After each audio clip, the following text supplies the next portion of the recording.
Do you sometimes struggle to distinguish a dissociative disorder from a bipolar or related disorder? And do you question whether that manic episode is actually dissociation? In this video, Ellert Nijenhuis and I will introduce you to 2 characteristics of dissociative disorders that will help you recognize it more easily, as well as introducing you to the SDQ-20, which is an easy-to-use screening tool that will help you identify dissociative disorders quickly and effectively. Regardless of how good the psychometric properties of the SDQ-20 or any other tool are, it can only function as an instrument to support a clinical judgment by an expert. If you're a clinician, it's good to familiarize yourself with the following 2 characteristics of dissociative disorders.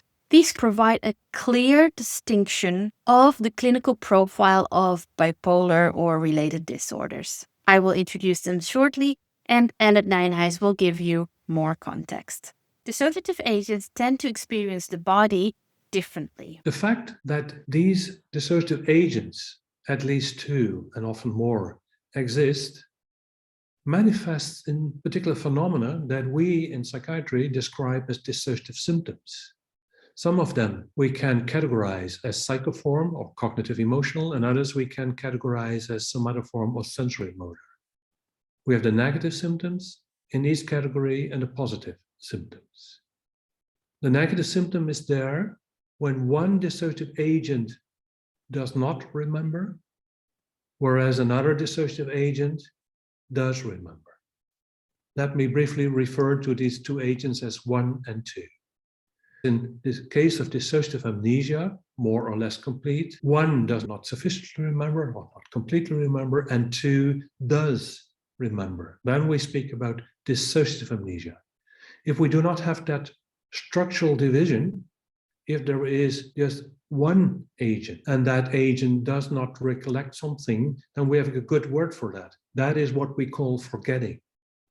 And we should distinguish between forgetting and dissociative amnesia. That also applies to the sensory motor domain.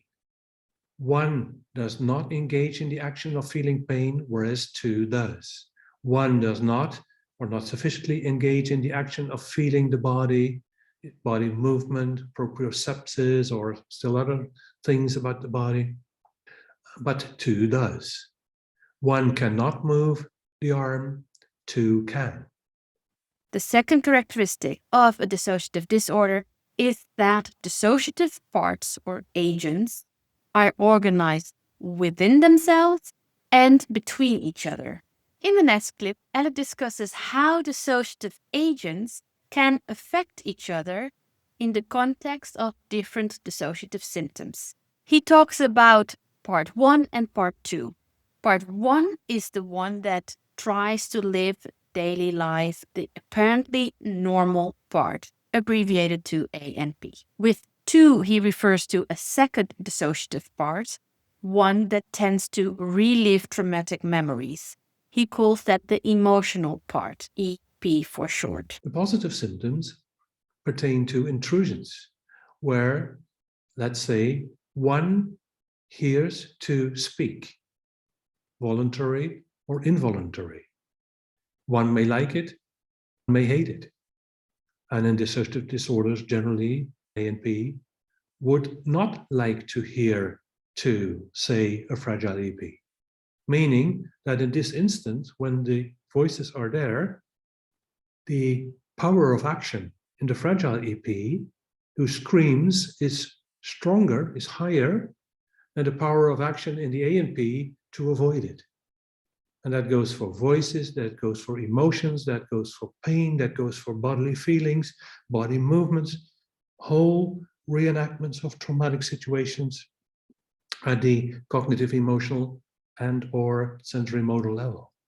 The SDQ-20 evaluates physical symptoms that may be dissociative. As the name suggests, the SDQ-20 consists of 20 questions, and it can be completed and scored within minutes. Patients with DID have the highest SDQ-20 scores. Patients with a somewhat less complex dissociative disorder have moderate to high scores. And coming back to the main topic of this video, patients with a bipolar or related disorder had a low score on the SDQ-20. The questionnaire has been translated into 17 different languages and can be freely downloaded on the website of Ellert Nijenhuis. This video is but a very short introduction to dissociative disorders. If you're a therapist meeting chronically traumatized patients or patient with possibly a dissociative disorder, it may be very valuable to enroll yourself into the online course Enactive Trauma Therapy. If you enroll in 2026, you will get a free e-Academy membership for a year. That means free access to the public masterclasses, free group supervisions and clinical trainings throughout the year, and additional seminars on the different topics covered in the online course.